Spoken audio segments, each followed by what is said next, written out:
Japan is at the top of the Henley Passport Index 2022. The Ukraine war and COVID-19 have affected the rankings for the most powerful passports in the world. British passports have dropped 6 places since Brexit. The passport you hold determines your fate and dramatically impacts the options you have, said Dr. Christian Kellen, chairman of Henley Partners and inventor of the Passport Index concept, earlier this year. Recent global shocks such as the war in Ukraine and the COVID-19 pandemic have shifted the passport power landscape. This is altering opportunities for many, according to the latest rankings from Henley Partners, which gathers data from the International Air Transport Association. The world's most powerful passports. Asian countries currently hold the 3 highest passport rankings in 2022, with Japan taking the top spot. Before the pandemic, European nations dominated the rankings, signaling the lingering impact of COVID-19 and subsequent restrictions on the region. Japanese citizens now hold the most passport power, as they are able to enter 193 nations visa-free, or with visa on arrival. South Korea and Singapore hold joint second place, with both countries' passports enabling their citizens to access 192 nations without restrictions. Germany, which was previously at number 2, is now in Group 3 alongside Spain. Elsewhere, Brexit has had a significant impact on the value of the British passport over the last few years. The UK now holds 6th position in the rankings alongside France, Ireland, and Portugal. Back in 2015, pre-referendum, the UK held the top spot alongside Germany, according to the Passport Index. Asian countries lead the most powerful passports index in 2022.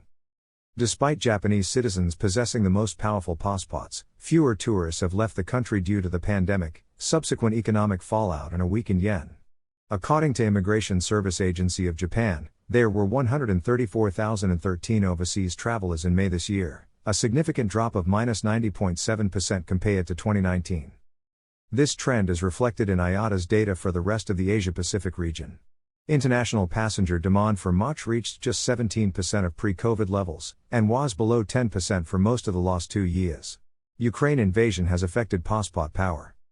Meanwhile, Ukraine has moved up the rankings to 35 as the European Union voted for emergency measures to allow citizens to enter the bloc visa-free for the next 3 years, following the outbreak of war with Russia.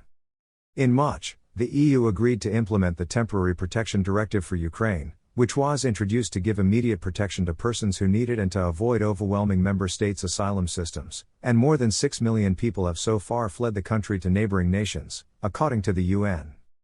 Henley Partners said the war effectively condemns the Russian passport to junk status throughout much of the developed world, warning of a profound and perhaps irreversible impact on freedom of movement within the region as a new Iron Curtain descends. Reflecting this, the Russian passport has dropped in the rankings since the onset of the conflict. It now sits in 50th place, after falling 5 places since last year. Henley Partners research has found that the countries with the most passport power tend to be those with the highest levels of peace. The lower-ranked passports. Afghanistan has retained its position this year as the lowest-ranked country on the index. Afghan citizens can only access 27 countries without restrictions. Iraq and Syria are also low-ranked, at 29 and 30 countries, respectively.